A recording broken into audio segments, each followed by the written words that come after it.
Welcome back into the GSMC Sports Podcast. We just reacted to the news that Stefon Diggs is headed to the Houston Texans in a trade. And now, sort of on a similar note, we're going to be taking a look at the rookie quarterback class from 2023 and talking about their expectations for the upcoming year and how will each of these players perform. So, considering that we were just talking about the Texans, starting with CJ Stroud, he put together, and not in understatement in any world in my eyes, one of, if not the best rookie quarterback season in NFL history. He was absolutely tremendous. Finished the year with 4,108 yards, 23 touchdowns, and 5 interceptions. I believe I saw a stat that he was the first rookie quarterback to ever lead the NFL in touchdown to interception rate. Now, if that's wrong, feel free to correct me on that. But that is really what was so impressive with Stroud. And interceptions are always an interesting conversation because, for starters, 100% CJ Stroud does not put the ball in harm's way. He didn't throw any interceptions through his first 5 games, but I do always sort of think back to this story that it is Todd McShay has talked about a couple times with actually the evaluation of Jaden Daniels, the LSU quarterback, of course, the Heisman from this past season, the upcoming draft prospect, about the whole idea of interceptions and the fact that Jaden Daniels had gone the first handful of games in the 2023 season without throwing an interception,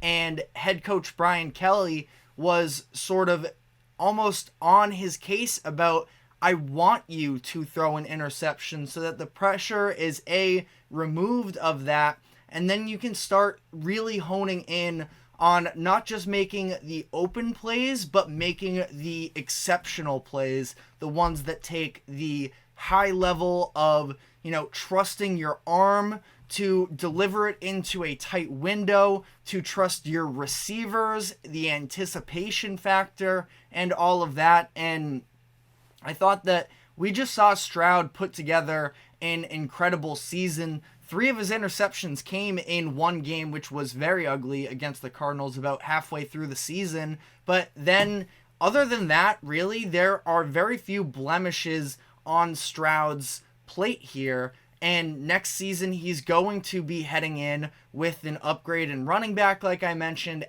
with Joe Mixon. And now you have Stefon Diggs, Tank Dell, Nico Collins, and also, I didn't even mention in the last segment, Noah Brown, who also put together some big plays for the Texans, especially once Tank Dell went down. And I do wonder a little bit how Stefon Diggs, I should have mentioned this in the last segment, Stefon Diggs is a little bit at an inflection point here where we've seen him almost work his way out of Minnesota.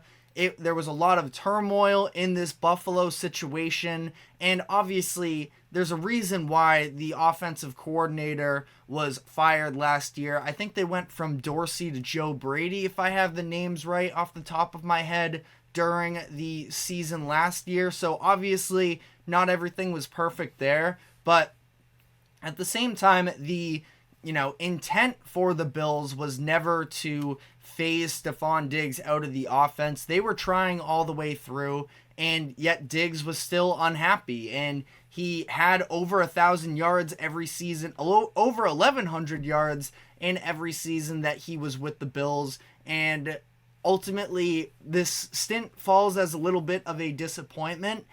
I think that the wide receiver room in Houston next year is going to be just about as talented as any other in the league. And gonna see what the level of buy-in from Diggs is in terms of, is he going to be willing to sort of commit to a team-first environment? It does seem like winning is, among other things, and as I'm sort of talking about it, I understand there is a reputation that he's a little bit of a diva, but it does seem like a lot of it stems from having a real desire to win. And now he's in a situation with the Texans where I don't know how many teams in the AFC have better odds than them. I don't have this off the top of my head at the moment, but I would assume that outside of the Chiefs and the Ravens, I don't know if there would be another team with better odds to come out of the AFC.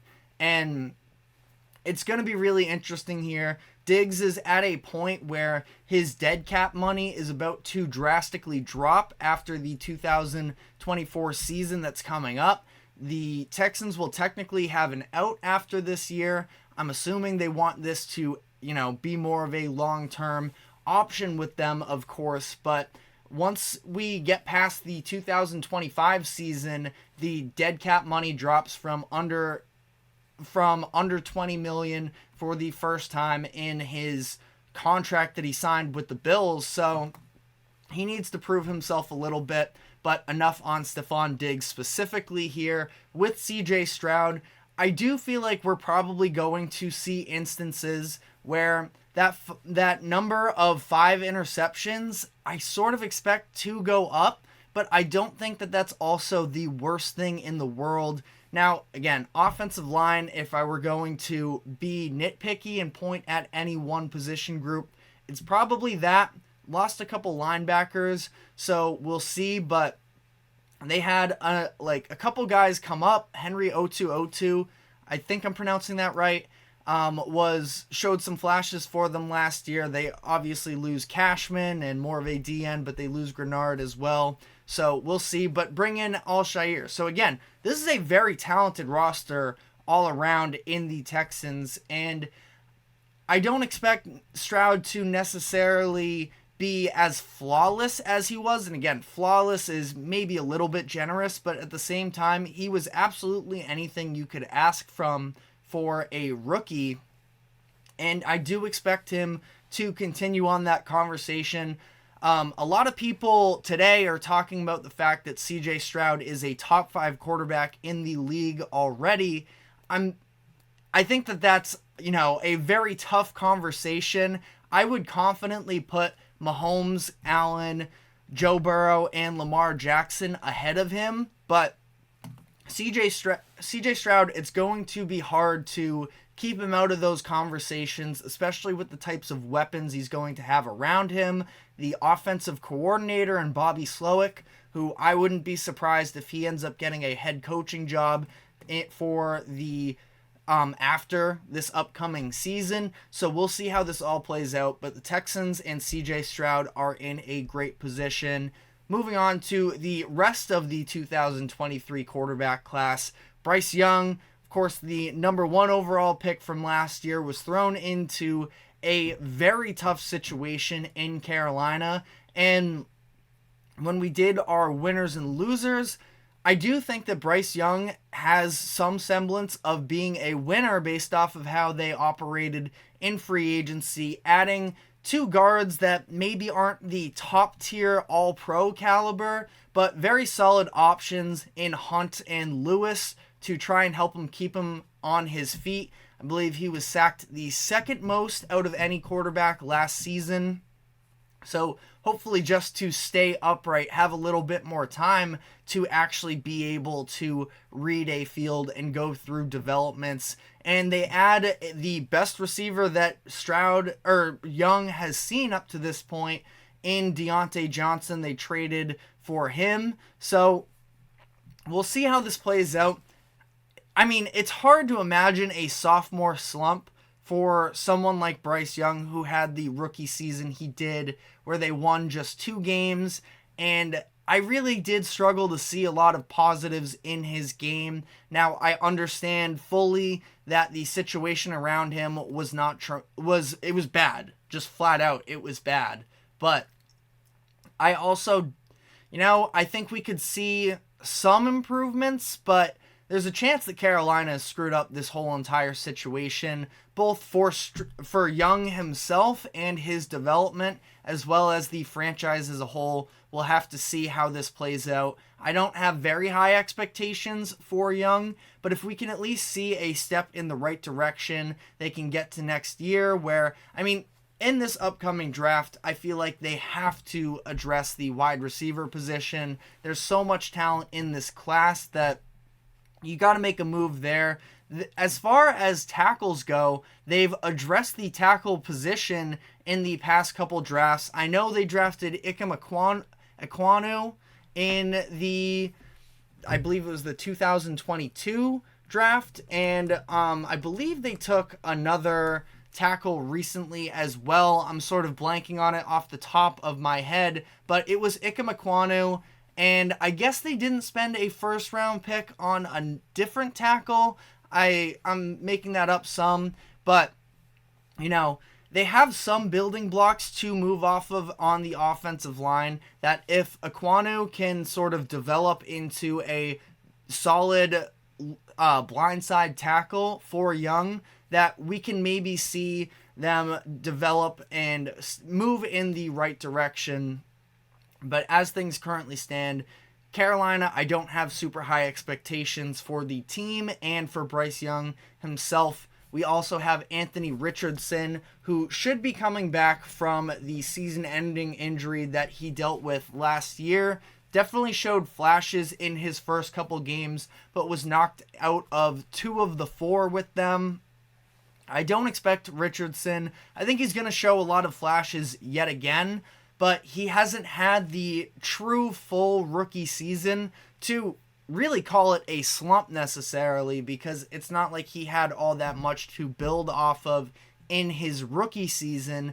But as far as the type of offense to be in, that's, probably a step below the Texans, I would say, but not a bad situation to be in if you're Anthony Richardson whatsoever, where you have one of the best running backs in the league in Jonathan Taylor. They just brought back Michael Pittman on a new contract this offseason. Josh Downs has shown tremendous amounts of promise for them.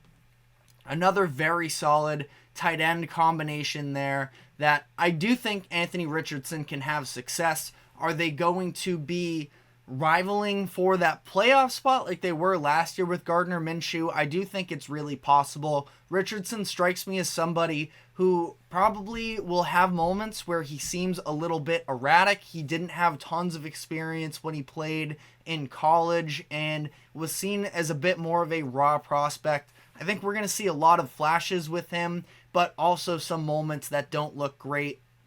And that's okay, because the Colts aren't necessarily in a position where they expect to be ultra competitive, Super Bowl competitive, but they may have their guy for the first time since Andrew Luck retired, and that is really what their season is all about in my eyes after spending the 4th overall pick on him last year. Quickly, we'll touch on Will Levis to wrap up this segment. Levis is somebody that I feel like I enjoyed watching more than the majority of NFL fans. Now, I'm not saying he was any type of groundbreaking necessarily, but in a quarterback room last year where there were a lot of different potential options in Ryan Tannehill, who, no, I feel like his reputation isn't tremendous, and he was getting older in his career, and, he still is, which is why I believe he's still an unsigned free agent, but had some MVP, at least one MVP consideration year in Tennessee. Even if he never really stood a chance, he was at least talked about, received some votes. And they also had Malik Willis, who they had just used a day 2 pick on the year before Levis. And Levis emerged. He dealt with some injuries down the stretch of the year that sort of hindered the ending on a high note like maybe we could have hoped for. But I thought he handled himself really well, stepped into the moment, obviously had that explosion game when him and DeAndre Hopkins linked up for, I believe it was 3 touchdowns possibly in that game halfway through the season. And he followed it up with a really gutsy performance against the Steelers, an incredible Steelers defense that is, in a primetime position, and they end up losing that game. He ends up throwing an interception late in that one that sort of sealed the Titans' fate, but then the next time we saw him in primetime, he led the 2-score comeback against the Dolphins on Monday Night Football. So I think there's real promise with him. The Titans added some pieces as well. A new center in Cushenberry, who is a solid piece there. Added Tony Pollard as well out of the backfield. Maybe a little bit more of a receiving friendly quarterback as running back, that is, as opposed to Derrick Henry, who I still have tons of love for. Derrick Henry, I think he's one of the best running backs in the league. But Levis, and there probably could have been a world where the read option with Levis and Henry